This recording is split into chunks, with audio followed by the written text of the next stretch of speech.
I don't know of any museum that had to do what we had to do during this period. We had a very small staff and very large collections. We were located in 10 different buildings on the campus. All of them had stuff in them. And some of them were horrendous buildings, some of the worst in the country. The conditions of some of the buildings made the job even more difficult. You'd move a case and you'd find a hole big enough to bring a raccoon into the building. You'd go to move another wooden case and a flock of termites would fly up in front of you and go zipping down the hall. There was dust everywhere. The buildings were filthy. We had to plan the move. We had to wrap and clean 6 million objects, store them, and get them ready to move them into the new facility. We had to hire 5 people that worked 2.5 years getting all these materials ready. And it was really a job of heroic proportions. To do all this with a tiny staff was a measure of the dedication of those original staff members. The office for herpetology was located in a small building underneath an observatory, and it was kind of one of these old buildings that looks like it would burn down in a minute or fall apart. And we were in there for 10 years.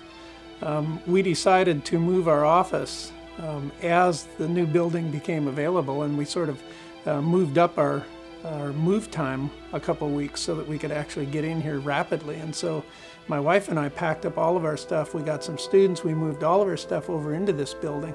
So we moved in here, got everything out on July 7th. And on July 14th, there was a major flood in our old office. We were notified that all of the pipes above our office had broken, all of the water pipes, and completely filled the room with water. Apparently it had 2 feet deep of water in it when they opened the outer doors. So everything we had would have been destroyed had we not moved out when we moved out. It was amazing to us that we had 1 week to spare in terms of moving in here.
I think it's great to have people in here. I think watching the children react especially is really neat.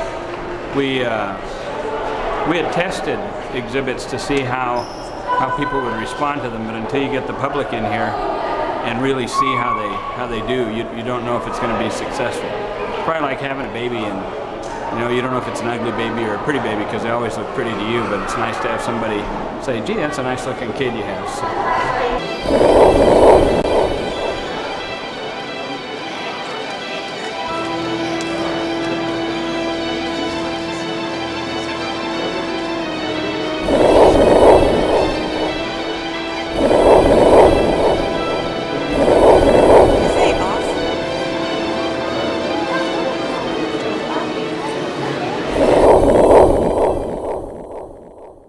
Some of the most remarkable dinosaurs ever found have been found in Oklahoma, whereas at the same time, some of the amazing marine life that occurred at that time, at the time of the dinosaurs, was also in what today is known as Oklahoma. We were able to put these specimens and reconstruct the lives that were going on at that time, 100 million years ago, 65 million years ago, in Oklahoma, and make these a part of our exhibits. We were able to not only tell these stories, but to illustrate them with some of the most remarkable dinosaurs that have ever been found anywhere. One of our keystone exhibits, for example, is the Clash of the Titans, where you have the largest brontosaurus, so it's now known as a patasaurus, but most people know it as brontosaur, the largest brontosaur ever found, almost 100 feet long, which came from the panhandle of Oklahoma, being attacked by one of the greatest predatory dinosaurs that ever lived, Saurophaganax maximus, which translates as the greatest king of the reptile eaters. Almost 50, 60 million years before T-Rex was alive and evolved, Saurophaganax was already out hunting dinosaurs. Well, we had a design element in our exhibits that we wanted focal points that people would not forget. And so when you see the Clash of the Titans, you're seeing two of the greatest dinosaurs that ever lived, and they're up close and personal with you. They're not at a great distance, and you can't tell what they feel like. One of the most amazing dinosaurs anywhere in the world is Pentaceratops. This particular animal, although it came from New Mexico, was collected by paleontologists from the museum and from the University of Oklahoma back in the 1940s. There are only a half a dozen of these animals known, and we have the most complete specimen in the world. So if you want to see Pentaceratops and really feel what one of these huge Pentaceratopsians was like, you need to come to the Sam Noble Oklahoma Museum of Natural History. Since people often think of Oklahoma as sort of a dusty grassland state, in the Hall of Natural Wonders, we wanted people to feel the great diversity of the habitats of Oklahoma. And so the first thing they see when they come into the gallery is the tremendous deciduous forest that occurs in the mountains of eastern Oklahoma. Another area that we wanted to highlight was the prairie habitat. And we did that by showing a section of the Wichita Mountains of Oklahoma and showing bison on the prairie, and also the many organisms that occur in a rich prairie habitat.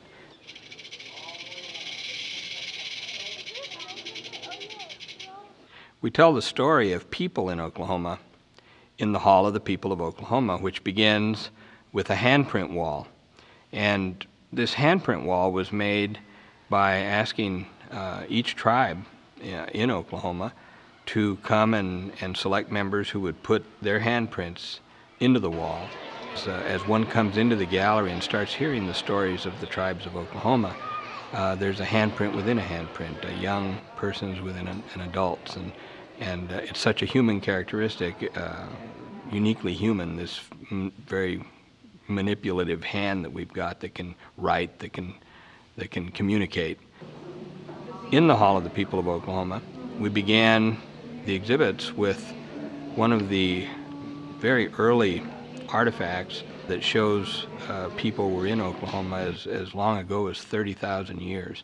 Some of the first people in the New World show up in Oklahoma, and that's a bison skull, an extinct bison, that had tools with it and was found out in western Oklahoma. And so we really began with the first traces of people telling this story of the people of Oklahoma. And as we move through that gallery, we move forward through time. This cabin is just one of the museum's 6 million objects. And like every one of those objects, it has stories to tell. It was built during the land run days of 1889, when Oklahoma was colonized over a 24-hour period by Europeans. We use the cabin today to show children and adults what life was like in Oklahoma during land run days and during the very difficult period of the Dust Bowl days of the Great Depression. When we began the drive toward a new museum, our collections were stored in buildings that were no better than this old wooden cabin. It took us 17 years to complete this project. None of us knew it would take that long. The fact that the people of Oklahoma, children and adults, rallied together over such a long period to get the job done is truly a miracle. People seldom have a chance to be involved in something that's miraculous. And yet, on this particular project, we were all together able to reach through the dark curtain of time and touch the future. And every time we see children arrive at the museum, we see the future arriving to appreciate their heritage. Every time they arrive, it's another little miracle.